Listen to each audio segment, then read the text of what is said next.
বুবাইয়ের মুখ থেকে অভিজিতের মৃত্যুর আসল কারণটা জানতে পারলো পর্ণা এবং সৃজন।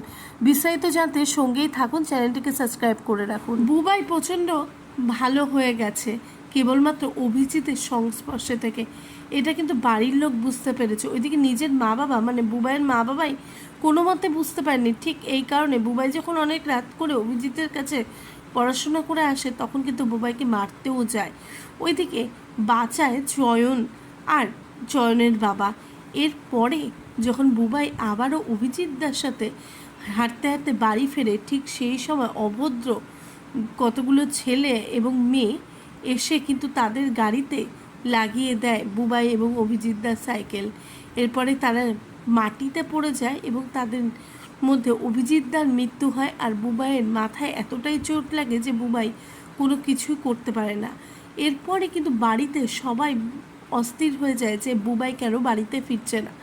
ওইদিকে পর্ণাও বুবাইয়ের জন্য খাতা কিনে নিয়ে এসেছে, কিন্তু বাড়িতে কোনো মতেই বুবাই ফিরে আসছে না বলে সবাই চিন্তা করছে। ওইদিকে পর্ণা এবং সৃজন যায় বুবাইকে খুঁজতে। এরপরে রাস্তায় যে বড় একটা দুর্ঘটনা হয়েছে সেই খবরও পায়, আর সেখানে কিন্তু জানতে পারে যে অভিজিতের মৃত্যু হয়েছে। ওইদিকে কিন্তু বুবাইকে নিয়ে যাওয়া হয়েছে হসপিটালে।